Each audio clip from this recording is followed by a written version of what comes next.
Thank you for watching. ನಾನು ನಿಮ್ಮ ಜೊತೆ ನೆಕ್ಸ್ಟ್ ವ್ಲಾಗ್ನಲ್ಲಿ ಸಿಗ್ತಾ ಇದ್ದೀನಿ. ನನಗೋಸ್ಕರ ಟೈಮ್ ಕೊಟ್ಟು ನನ್ನ ವ್ಲಾಗ್ ನೋಡಿದ್ದಕ್ಕೆ ಎಲ್ಲರಿಗೂ heartly welcome and thank you so much. Please subscribe ಮಾಡಿ. Hi friend, hello. ಇವತ್ತು ನಾನು ನಿಮ್ಮ ಜೊತೆ ನನ್ನ ಡೈಲಿ ವ್ಲಾಗ್, ನನ್ನ ಡೈಲಿ ರುಟೀನ್ ಹೇಗಿರುತ್ತೆ ಅಂತ ನಾನು ನಿಮ್ಮ ಜೊತೆ ಬಂದಿದ್ದೀನಿ. ಫಸ್ಟ್ ನಾನು ದೇವ್ರ ಮನೆಯಿಂದನೇ ಬರ್ತೀನಿ. ನಮ್ಮ ದೇವ್ರದನ್ನೆಲ್ಲ ಕ್ಲೀನ್ ಮಾಡ್ಕೊಂಡು ನಾನು ಕೆಲಸಗಳು, ಹಸ್ಬೆಂಡ್ನ ಆಫೀಸಿಗೆ ಕಳಿಸಿ ಪಾಪನ ಸ್ಕೂಲಿಗೆ ಬಿಟ್ಟು ಬಂದು ನನ್ನ ಫಸ್ಟ್ ಡೈಲಿ ರೂಟೀನ್ ನಾನು ರೆಡಿ ಮಾಡ್ಕೊಂಡಿರ್ತೀನಿ. ಬಂದ ತಕ್ಷಣ ದೇವ್ರ ಮನೆಗೆ ಹೋಗ್ತೀನಿ. ದೇವ್ರ ಮನೇಲಿ ದೀಪ ಹಚ್ಚಿ ಅದಕ್ಕೆ ನಾನು ಆಮೇಲೆ ಹೂವು ಇಟ್ಟು ಅರ್ಶಿನ ಕುಂಕುಮ ಎಲ್ಲ ಹಚ್ಚಿ ಅದನ್ನು ಪೂಜೆ ಮಾಡಿ, ನಾನಿವತ್ತು ಬೆಳಗ್ಗೆನೇ ತಿಂಡಿ ಎಲ್ಲ ಆಗಿತ್ತು. ನಾನು ಬಾಗಿಲನ್ನ ಫಸ್ಟೇ ಕ್ಲೀನ್ ಮಾಡ್ಕೊಂಡು ಎಲ್ಲ ಮಾಡಿರ್ತೀನಿ. ಅದಾದಮೇಲೆ ಅರ್ಶಿನ ಕುಂಕುಮ ಹಚ್ಚಿ ಆಮೇಲೆ ನಾನು ಪೂಜೆ ಮಾಡ್ಕೊಂಡು ಬರ್ತೀನಿ ಹೂವಿಟ್ಟು. ನನಗೆ ಶ್ರೀಕೃಷ್ಣ ಅಂದರೆ ಭಾಳ ಇಷ್ಟ, ಅದಕ್ಕೆ ನಾನು ಶ್ರೀಕೃಷ್ಣನ ಪೂಜೆ ಮಾಡಿದ್ದೀನಿ. ಡೈಲಿ ನನಗೆ ಶ್ರೀಕೃಷ್ಣನಿಗೆ ನಾನು ಒಂದೊಂದು ಥರ ಅಲಂಕಾರ ಮಾಡಿ ನಾನು ಪೂಜೆ ಮಾಡ್ತೀನಿ.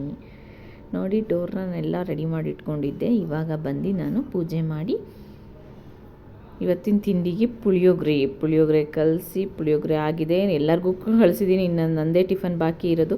ಅದ್ರ ಜೊತೆ ಒಂದು ಸ್ವಲ್ಪ ತಿಳಿಸಾರು ಮಾಡಿಬಿಡೋಣ ಅಂತ. ತಿಳಿಸಾರಿಗೆ ಏನೇನು ಹಾಕ್ತಿದ್ದೀನಿ ಅಂದರೆ ಬೇಳೆ, ಟೊಮೊಟೊ, ಈರುಳ್ಳಿ, ಬೆಳ್ಳುಳ್ಳಿ, ಹಸಿರು ಮೆಣಸಿನ್ಕಾಯಿ, ಕರ್ಬೇವಿನ ಸೊಪ್ಪು, ಉಪ್ಪು, ಚೂರು ಅರಿಶಿನ ಪುಡಿ, 1 ಸ್ಪೂನ್ ಜೀರಿಗೆ ಹಾಕಿ 2 ಲೋಟ ನೀರು ಹಾಕಿ ಕೂಗಕ್ಕಿಟ್ರೆ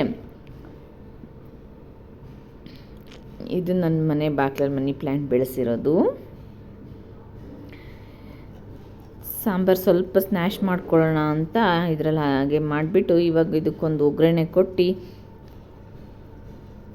ಸ್ವಲ್ಪ ಕುದಿಯಕ್ಕೆ ಬಿಡೋಣ.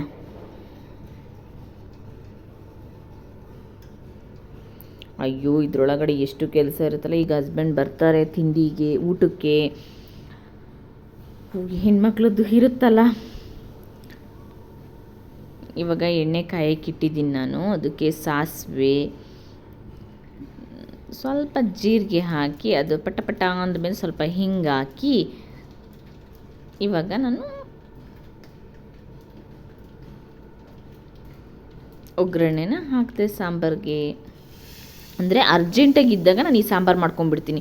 ಇವತ್ತೊಂಚೂರು ಲೇಟಾಗಿದೆ ಅಂತ ಹೇಳಿದಾಗ, ಇವತ್ತು ಪೂಜೆ ಎಲ್ಲ ಸ್ವಲ್ಪ ಲೇಟೇ ಆಗಿತ್ತು, ಹಂಗಾಗಿ ಲೇಟಾಗಿದೆ ಅಂದಾಗ ಈ ಸಾರನ್ನ ಜಸ್ಟ್ ಬೇಗ ಆಗಿಬಿಡುತ್ತಲ್ವ. ಈಗ ಸ್ವಲ್ಪ ಕೊತ್ತಂಬರಿ ಸೊಪ್ಪೆಲ್ಲ ಹಾಕಿ ಈಗ ಕುದಿಯೋಕೆ ಇಟ್ಬಿಡೋಣ, ಕ್ಯಾಪ್ ಮುಚ್ಚಿಬಿಟ್ಟು.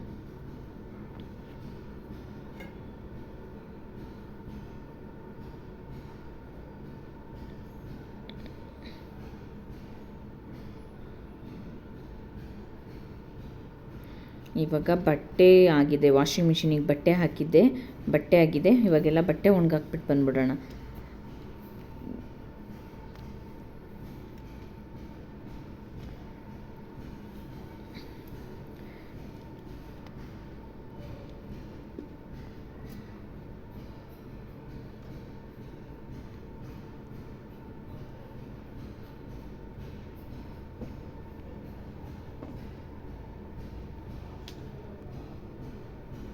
ಬಾಲ್ಕನಿಲೆಲ್ಲ ಬಟ್ಟೆ ಒಣಗಾಕ್ತೆ ನೋಡಿ. ಅಷ್ಟು ಬಟ್ಟೆ ಒಣಗಾಕಿ ಬರೋಷ್ಟೊತ್ತಿಗೆ ಸಾಂಬಾರು ಕುದ್ದಿತ್ತು. ಸೊ ಈ ಪ್ಲೇಸ್ ನಾನು ಹೇಳಲೇಬೇಕು. ಇದು ನನ್ನ ಮಗನ ಬರ್ಡೇ ದಿನ ನಾವು ವಿಸಿಟ್ ಮಾಡಿದ್ವಿ. ಇದು ಜಿ ಕನ್ನಡದಲ್ಲಿ ಬರುವ ಆನಂದ್ ಗುರೂಜಿ ಅವರ ಮನೆ ಮತ್ತು ಅವರ ಆಶ್ರಮ. ನನ್ನ ಮಗನ ಬರ್ಡೇಗೆ ಅಂತ ಹೋಗಿದ್ವಿ, ಅಲ್ಲಿ ಟೈಮ್ ಸ್ಪೆಂಡ್ ಮಾಡಿದ್ವಿ. ತುಂಬ ಚೆನ್ನಾಗಿದೆ. ಪ್ಲೀಸ್ ಫ್ರೆಂಡ್, ಯಾರಿದ್ದೀರಾ ಬೆಂಗಳೂರಲ್ಲೆಲ್ಲ ಏರ್ಪೋರ್ಟ್ ರೋಡಲ್ಲಿ ಹೋಗಿ ವಿಸಿಟ್ ಮಾಡಿ.